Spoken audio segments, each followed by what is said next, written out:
All right, yesterday we were taking a look at dividing decimals by whole numbers. So today we're going to go ahead and look at dividing decimals by decimals. You'll see up here on the screen, you've got homework today is basically going to be to finish the worksheet from yesterday. You'll do problems 6 through 12, doing the division of decimals by decimals, as well as doing question number 13B, which is a follow-up to what you worked on yesterday. So let's go ahead and get started here. The nice thing about decimals and dividing decimals by decimals is we're essentially doing the same thing that we did yesterday. There's just a little bit of a difference. The one thing that's the same is that when it comes to putting our decimal where it belongs in the problem or in the answer, it's the same thing as we did yesterday. We still need to bring the decimal straight up in our answer when we finish the problem. That's not going to change. What is going to change is the placement of the decimal, which we'll look at here in a little bit. But as of right now, the only thing we have to worry about is that we still have to put our decimal straight up.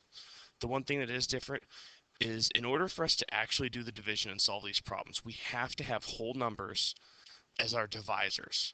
So the numbers on the outside of our division problem have to be whole numbers. So that's going to be the trickiest part of the day today. Let's take a look at some examples and what I mean by making whole numbers. The first example here, I put a fairly simple one for us to look at first.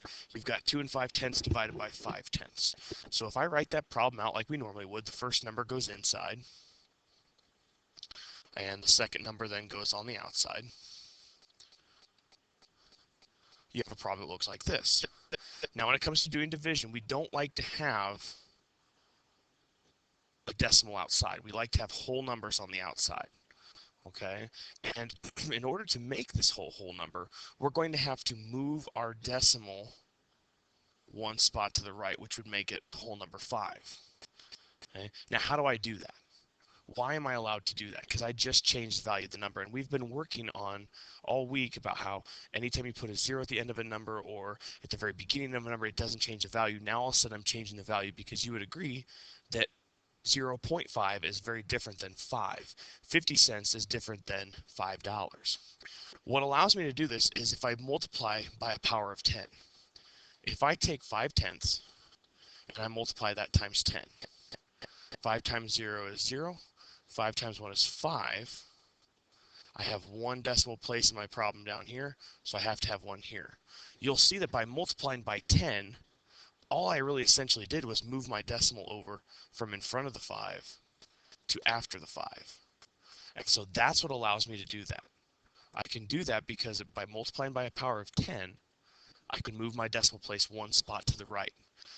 But that would completely change the answer. That would completely change. We'd get a wrong answer, and you'd be sitting there scratching your head saying, I thought that that's how you're supposed to do it. The problem is that when we do math I think is a lot of is like brothers and sisters. What you do to one, you have to do to the other. If you give your brother a ice cream cone, you got to give one to your sister. Otherwise, there's gonna be fights, arguments, and it's not gonna go well. Math is the same way. So if we do that to the outside number here, in order to solve this problem, we got to do the same to the number on the inside. So if I'm going to move this decimal one spot also, I would have to think of it as saying 2 5/10 times 10.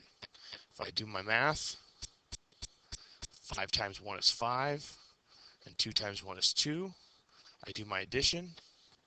Sorry, I'm getting towards the bottom here. There's one decimal spot up here, one down here, giving me the whole number 25. So by multiplying by powers of 10, 10, 100, 1000, that allows us to move our decimals. We multiplied by 10, it moved the decimal one spot to the right. So now that we've done this, now that we've moved our decimal one spot to the right, we are able to solve this problem. We have to remember that the decimal is now no longer between the 2 and the 5, but inside our problem, it's now right there. This is a workable problem. 5 divided by 20, or 25 divided by 5. We know that 5 will go into 25 5 times. 5 times 5 is 25. Do your subtraction. You're done. The last thing you have to do is bring the decimal straight up. It was between the 2 and the 5. Now it's at the end of our problem. So if we bring that straight up, the whole number is 5. I could put it a 5 there and 5.0. That helps you write it out. You could leave it as the whole number 5. Okay, that's all because we moved the decimal one spot to the right. Now I can check this problem. If I take 5 times 5/10, if I take my answer times my divisor, 5 times 5 is 25.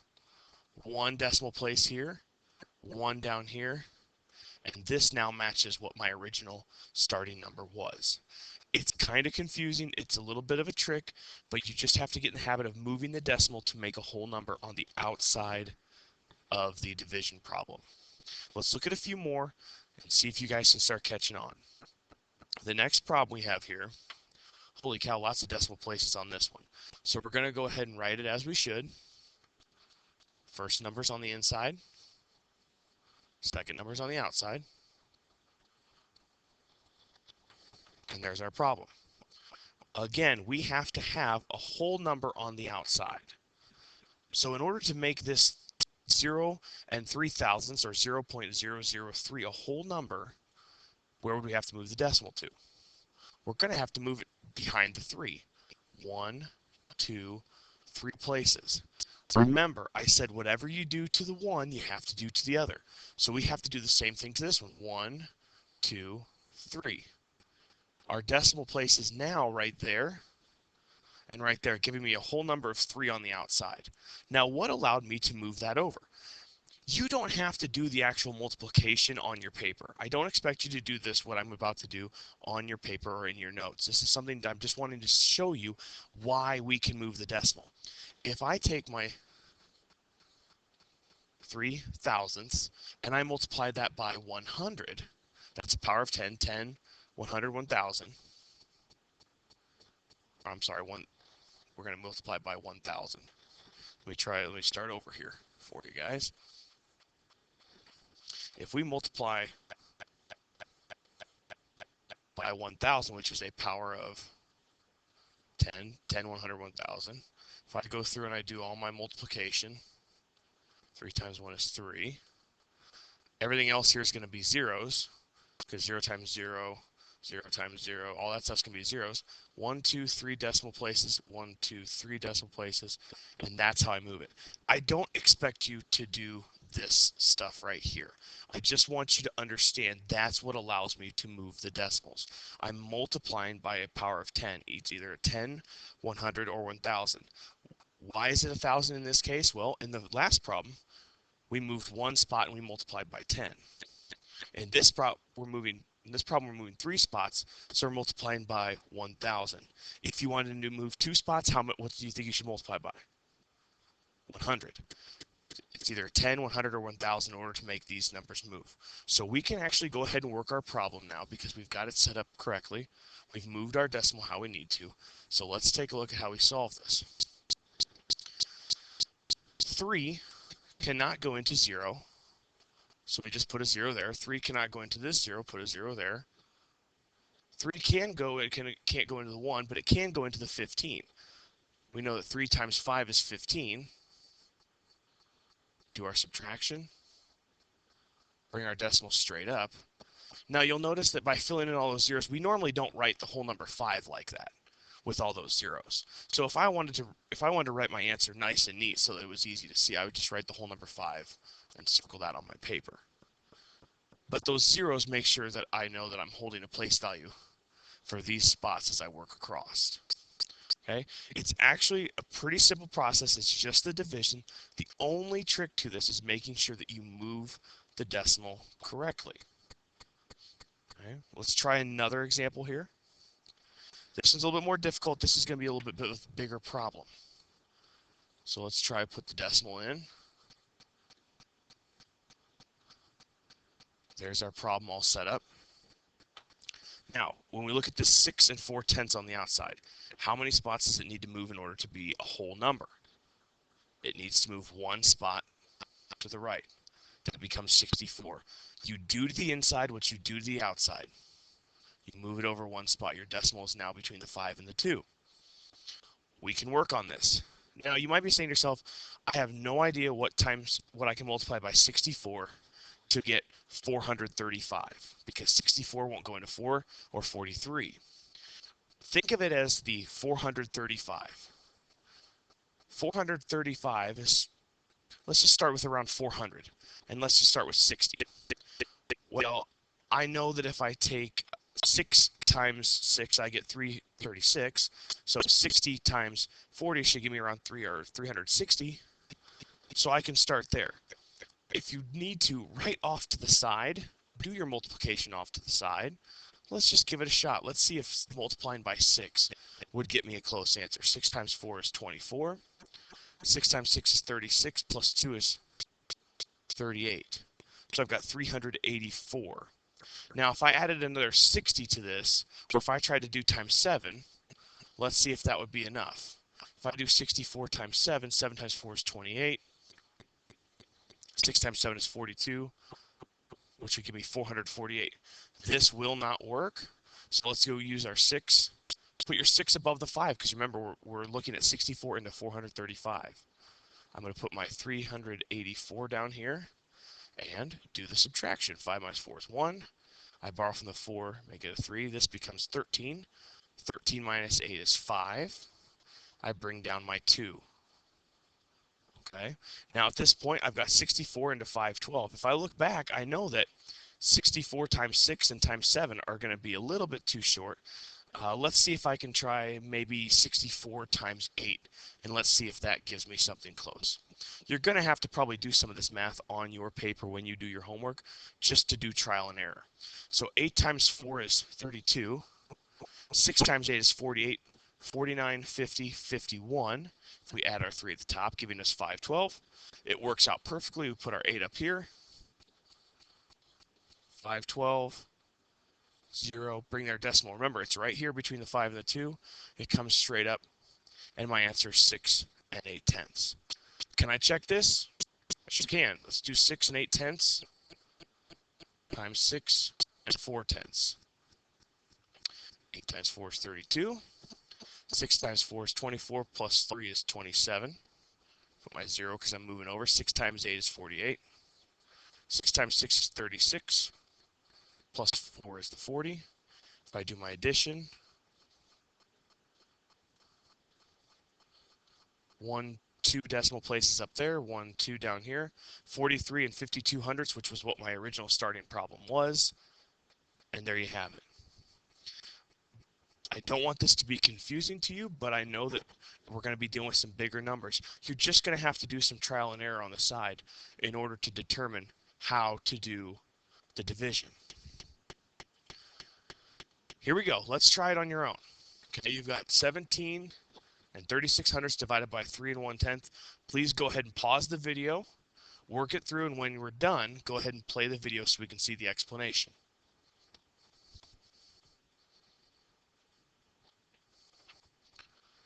Okay, let's see. 17 and 36 hundredths, put that on the inside. 3 and 1/10 on the outside. We need to move our decimal one spot to make a whole number on the outside. So what we do to the outside, we must do to the inside. Now my decimal is here. So I can't get 31 to go into 1 or 17, so I have to go over to 173. So if I'm going to do that, I got to try to decide what number could I use to work with. Well, 30 times 5 is about 150, so I'm going to see if that'll work for me. I'm going to try that off to the side. 31 times 5. Let's see how close that gets me. 5 times 1 is 5. 5 times 3 is 15. So that gives me 155. If I tried to go times 6, I would end up with 186 as my answer, which is too high. So I'm going to have to use the 5 for this one. Do your subtraction. We're going to have to borrow from here. 13. Bring us down to 186. I'm pretty sure I just said the answer here for this one. But if we look at what we already have here at the 155, we know that it shouldn't take too much more to get me close to 186. 6 times 1 is 6. 6 times 3 is 18. There's our answer we want. We put our 6 up here. 186 down here. And we're done. Last step, pop the decimal straight up. And our answer is 5 6/10. Hopefully you guys got that one right. If not, look at your work, see where you went wrong. Did you use the right numbers to multiply by? Did you move the decimal where you're supposed to? hopefully you guys have figured out where your errors are, and we can go ahead and try another one.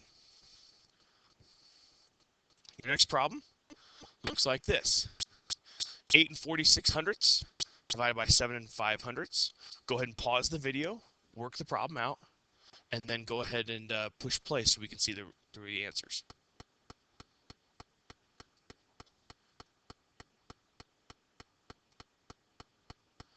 All right, let's see what we have here. 8 and 46 hundredths goes inside. 7 and 5 hundredths goes outside. We need to move our decimal on the outside 2 places to make a whole number. So do the same on the inside. Your decimal now is at the end of the number. Well, just by looking at this, 705 going into 846. That's a pretty dead giveaway that that's only going to happen once, since it's only a little bit over 100 more. So it's only going to go in one time for this. So we're going to go ahead and do our subtraction now, which 6 minus 5 is 1, 4 minus 0 is 4, 8 minus 7 is 1. Now here's where this can be a little bit tricky. All right, here's where this can be a little bit tricky. Take a look. We need to keep working this problem out because we don't have an answer yet, but we're missing something. In order to solve this, you're going to have to put your 0 in at the end and drop that down. Now you've got 1,410. Well, if I look at my first number, I know that 7 times 2 is 14. So I'm thinking that 705 times 2 might get me awfully close to the 1,410. So let's see, 5 times 2 is 10. 2 times 0 is 0 plus 1. 2 times 7 is 14. There it is. I put my 2 up here, do my subtraction, and bring my decimal straight up. Have an answer of 1 2/10. As always, you can go back and you can multiply your answer times your divisor, and it should give you your original number on the inside, your original dividend. So if you're struggling with this, please take the few seconds it does to do that. All right, I'm going to give you one last opportunity here to practice. 7 and 6 hundredths divided by 353 thousandths. Go ahead and pause the video, work the problem out, and push play when you're ready for an explanation.